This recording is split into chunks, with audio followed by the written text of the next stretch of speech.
one of the things we started to notice is that when a person somehow connects to something greater, and that has a influence on their nervous system, the side effect is that they feel so whole, so rejuvenated in that moment, so blessed by life in that moment from an inner experience that it's impossible for them to want. I mean, how can you want when you feel whole, right? And so when we started looking at heart coherence and we saw this tremendous changes in people's ability to be able to sustain a state of mind, a feeling in their heart for an extended period of time, we have data to show you could be sick and do that.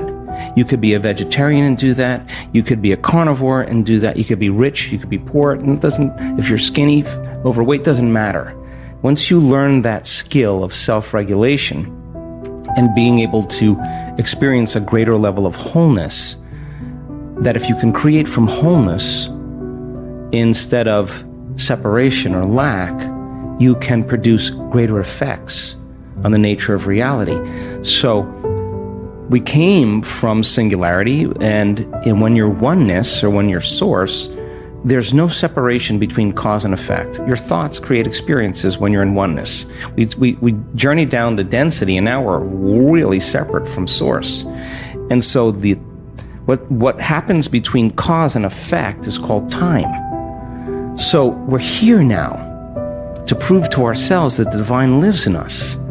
So why not practice shortening time or the interval between cause, the thought, and the effect, the experience? And when you start seeing something appear in your life as a result of you at cause, you start getting more kind, more caring, more loving, more conscious, more present, because you feel more whole. And so people in our work come for a lot of reasons, and yes, they have challenges and health conditions. But instead of wanting to heal, I want them to learn the formula on how to heal. I want them to learn the formula on how to create reality. I want them to learn the formula that there is a door to other dimensions that they can create independent of any exogenous substance and release latent systems in the brain that causes them to realize they're not a linear being living a linear life.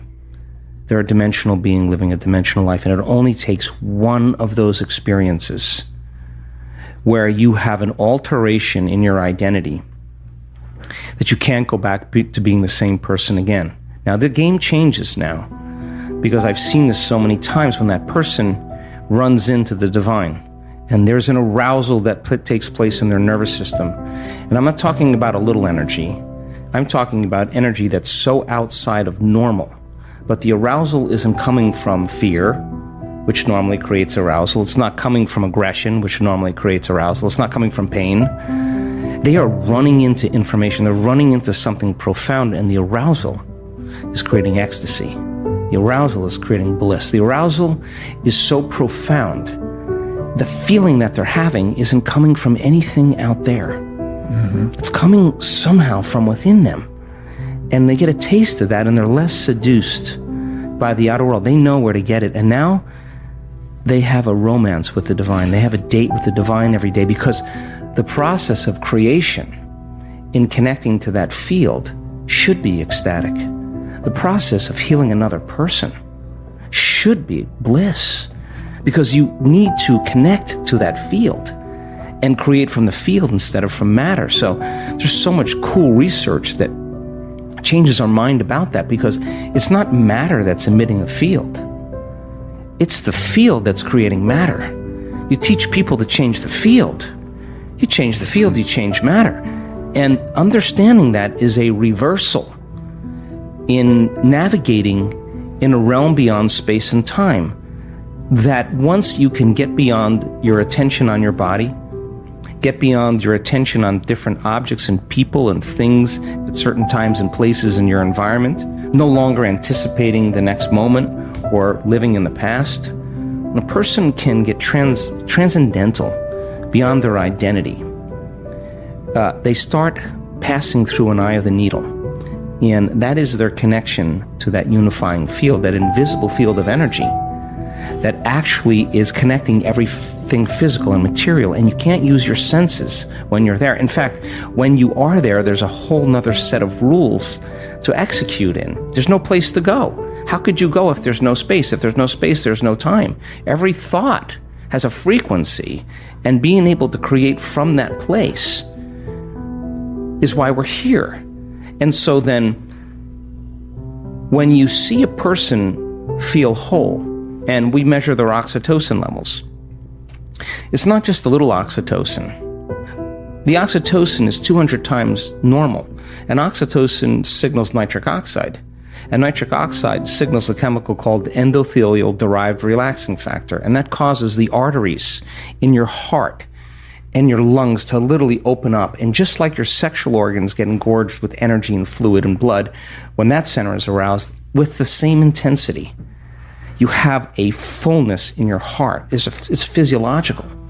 And when oxytocin is released, it's impossible to hold a grudge. You cannot hold a grudge because you wouldn't want to trade this feeling by judging another person. You wouldn't want to trade this feeling for any condition in your environment. And this is the beginning of unconditional.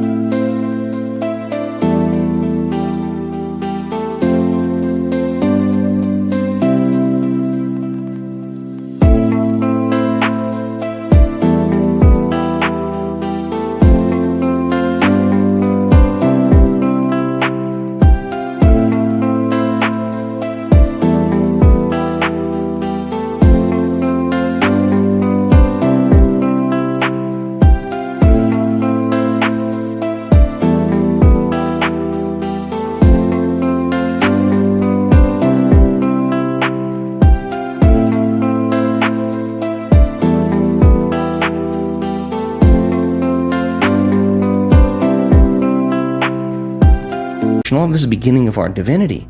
So when you have all this energy in your heart and oxytocin levels are elevated, this is a different consciousness. Now, the only thing you want to do is give. You want to say, I feel so amazing, and I want you to feel the way I feel. So here, I'll give this to you. So now people come to our work to help others. People come to this work because they're not so interested in the material things, although if it got them here, and they learn the formula and they learn how to create. And once you get that, now that game's over. Now you want to make a difference. You want to leave a legacy. You want to contribute. You want to help somebody. And we bring children in at the end of the event and we heal them of really serious health conditions. And we have really profound and prestigious universities in the United States saying, what in the heck are you guys doing? Like, we want to come and study this because it's so phenomenological. Now you're being a part of something great. So yeah, it may be the sports car, it may be the new relationship, it may be healing your body, but then when that happens, now what? What are you going to do now? Exactly. I mean, what are you going to do when you have everything? What are you going to do now? The next thing is, how am I going to make a difference? We're wired to care for one another, to be kind to one another, to heal one another, to shine for one another, so to show other people they can shine. That's what the living organism does when they're not in fear, when they're not in aggression and hatred and prejudice and all those things that create division. So when that person runs into that experience of the divine and their brain goes into an aroused state of gamma, they're getting a biological upgrade. I can guarantee you that some health condition will be eliminated because they just ran into wholeness and their body will become more whole. So they could do all the diets, all the chemotherapy, all the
nutrition, everything, and they're handling that health condition matter to matter. And when you change that, anything in your life matter to matter, there's a long space between cause and effect, between thought and experience. It's sometimes so long you forget what your dream was. Mm-hmm. But when you run into it and you produce an immediate effect, now you're doing it in no time. It's happening in the moment. And if you can capture that and you see the brain go into these elevated states of coherent gamma patterns, 200, 300, 400, 500 standard deviations outside of normal, that person can't make their brain do that. That's a subjective experience that we're capturing objectively. And we say to that person, what was that? And it's ineffable. They don't have the words to describe what a mango tastes like. They don't have the words to describe what the divine is. You got to just experience it.